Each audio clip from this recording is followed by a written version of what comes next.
Hello વિદ્યાર્થી મિત્રો, કેમ છો? મજામાં ને? આજે આપણે ધોરણ 2 વિષય પર્યાવરણ તેનો પાઠ 4 જંગલ બુક તેના પુનરાવર્તનનો ભાગ 4 જોઈશું.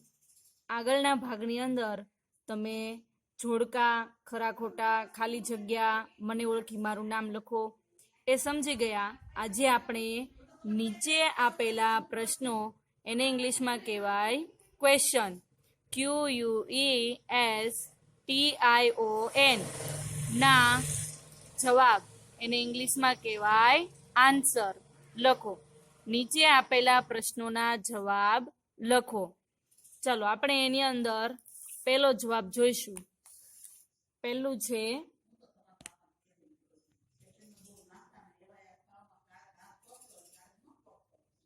પ્રાણી, એને ઇંગ્લિશમાં કહેવાય એનિમલ્સ, ANIMAL, એનિમલ. પ્રાણીને ઇંગ્લિશમાં કહેવાય એનિમલ. પ્રાણી કોને કહેવાય? પ્રાણી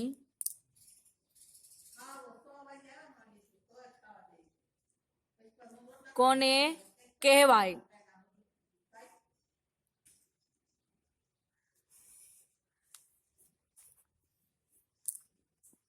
ચાલો તો એનો જવાબ લખીએ.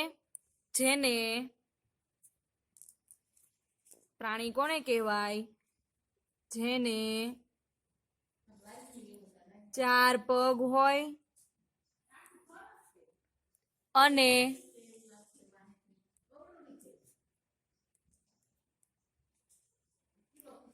જમીન પર ચાલી શકતા હોય.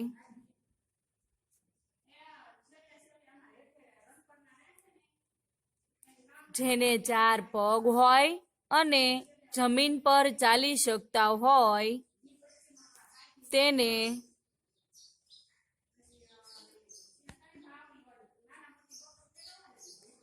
પ્રાણી ઇંગ્લિશમાં કહેવાય એનિમલ કહે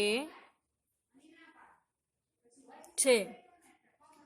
જંગલી પ્રાણી ક્યાં રહે છે? જંગલમાં. જંગલી પ્રાણી જંગલમાં રહે છે. ફરીથી એકવાર રિવિઝન કરી નાખીએ. પ્રાણી કોને કહે છે? પ્રાણીને ઇંગ્લિશમાં કહેવાય એનિમલ, ANIMAL. પ્રાણી કોને કહે છે? જેને 4 પગ હોય અને જમીન પર ચાલી શકતા હોય તેને પ્રાણી એટલે કે એનિમલ કહે છે. અને આપણે આગળ જોઈ ગયા કે જંગલી પ્રાણી ક્યાં રહે છે? જંગલમાં રહે છે. ત્યાર પછી બીજો સવાલ, જંગલમાં કયા કયા પ્રાણીઓ રહે છે? જંગલમાં કયા કયા પ્રાણીઓને ઇંગ્લિશમાં કહેવાય એનિમલ્સ. કયા કયા પ્રાણીઓ? એનિમલ્સ રહે છે. જંગલમાં કયા કયા પ્રાણીઓ રહે છે? તો કે જંગલમાં આપણે જોયું કે જંગલમાં જંગલી પ્રાણીઓ જ રહે. તો લખવાનું કે જંગલમાં વાઘ, એને ઇંગ્લિશમાં કહેવાય ટાઈગર, TIGER, ટાઈગર. સિંહને ઇંગ્લિશમાં કહેવાય લાયન, LION. હાથી, એને ઇંગ્લિશમાં કહેવાય એલિફન્ટ, ELEPHANT. હાથી, વાઘ, સિંહ, હાથી.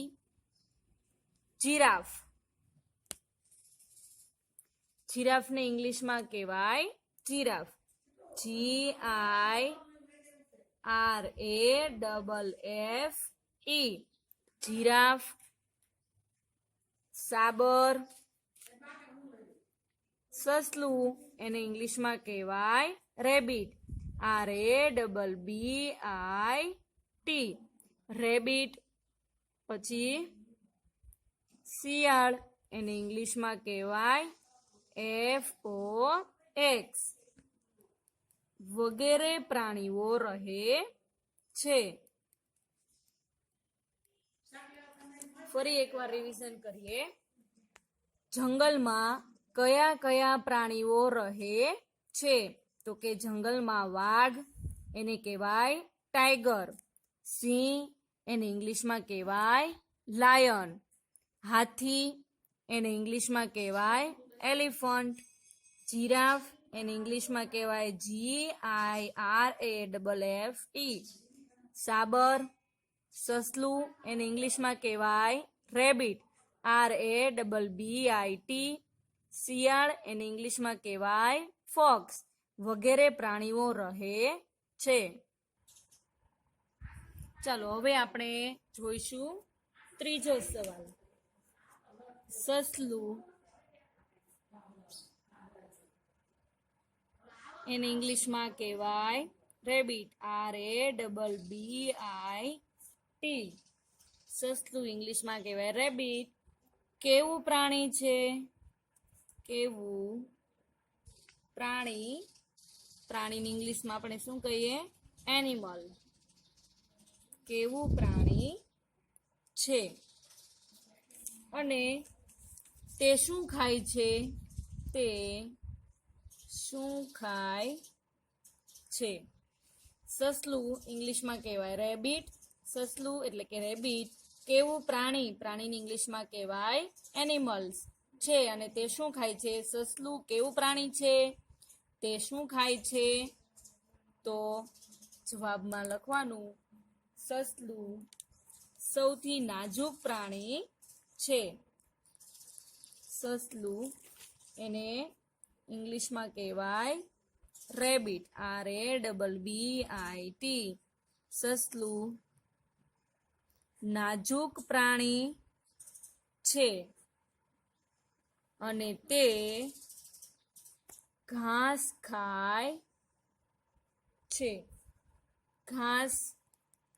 ત્યાર પછી ઘાસ ખાય, ગાજર ખાય વગેરે ખાય છે. સસલું નાજુક પ્રાણી છે. તે ઘાસ ખાય છે, ગાજર ખાય વગેરે જેવું ખાય છે. બરાબર. આપણે આ 3 સવાલ જવાબ સમજ્યા. એ તમારે તમારી ઘરકામની નોટમાં લખવાના છે અને મોઢે કરવાના છે. બરાબર.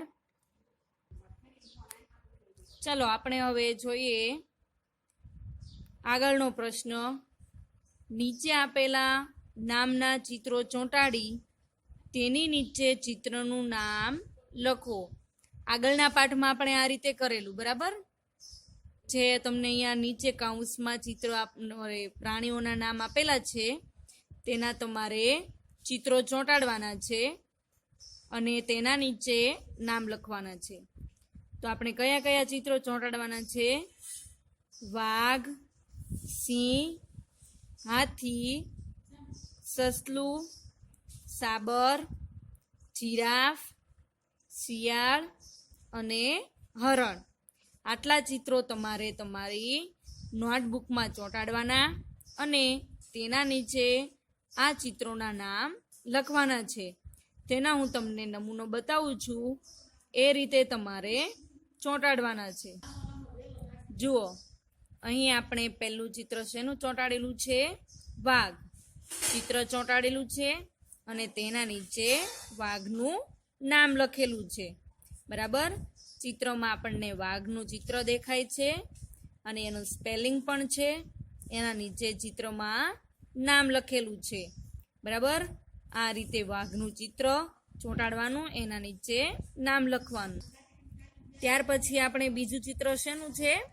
સિંહ. તો આ રીતે તમારે ચિત્ર લગાવવાનું અને એના નીચે સિંહનું નામ લખવાનું. બરાબર. એટલે પેલું ચિત્ર વાઘ, બીજું ચિત્ર સિંહનું લગાવવાનું.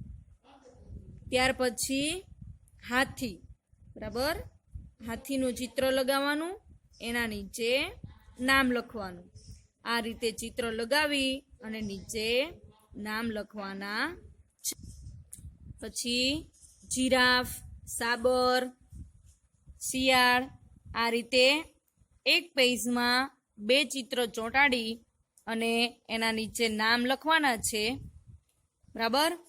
આ રીતે મેં જેટલા કૌંસમાં નામ લખેલા છે, કૌંસમાં જેટલા નામ લખેલા છે એટલા પ્રાણીઓના ચિત્રો લગાવી અને એના નીચે નમૂનો બતાવ્યો એ પ્રમાણે નામ લખવાના છે, બરાબર.